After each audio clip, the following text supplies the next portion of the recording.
ആലപ്പുഴയിൽ ശക്തമായ മഴയിൽ തെങ്ങ് ദേഹത്ത് വീണ സ്ത്രീ മരിച്ചു.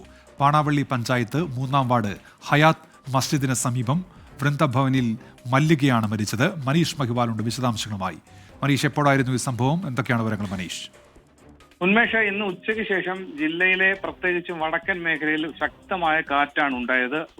അതിശക്തമായ മഴ ഇല്ലായിരുന്നെങ്കിൽ കൂടി അതിശക്തമായിട്ടുള്ള കാറ്റുണ്ടായിരുന്നു. അങ്ങനെ പാണാവള്ളി പഞ്ചായത്ത് 3-ാം വാർഡിൽ ഹയാത്ത് മസ്ജിദിന് സമീപം വൃന്ദഭവൻ മല്ലികയാണ്, 53 വയസ്സാണ്. ഇദ്ദേഹത്തേക്ക് ശക്തമായ കാറ്റിൽ ഇവരുടെ തൊട്ടടുത്ത പുരയിടത്തിലെ തെങ്ങ് അവിടെ നിന്ന് വട്ടം ഒടിഞ്ഞ് വീഴുകയായിരുന്നു. വലിയ ശബ്ദത്തോടു കൂടിയാണ് വീണത്. പക്ഷേ സമീപവാസികൾ ഓടിയെത്തി ഈ തെങ്ങ് മാറ്റി അവിടെ നിന്നും അടുത്തുള്ള താലൂക്ക് ആശുപത്രിയിൽ എത്തിച്ചെങ്കിലും കൊണ്ടുപോകുന്ന വഴിക്ക് തന്നെ ജീവൻ നഷ്ടപ്പെടുകയായിരുന്നു.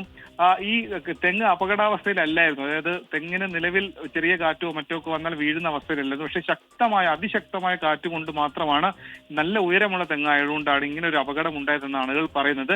ഈ തൊട്ടപ്പുറത്തെ വീട്ടിലെ തെങ്ങാണ് ഇങ്ങനെ കടപുഴകി ഈ രീതിയിൽ കാറ്റ് വന്നതോടുകൂടി വട്ടം കടപുഴകിയല്ല, ഒടിഞ്ഞ് ദേഹത്തേക്ക് വീഴുകയായിരുന്നു. ഉന്മേഷ്, ശരി. മനീഷ് മഹിബാലാണ് വിവരങ്ങൾ നൽകിയത്.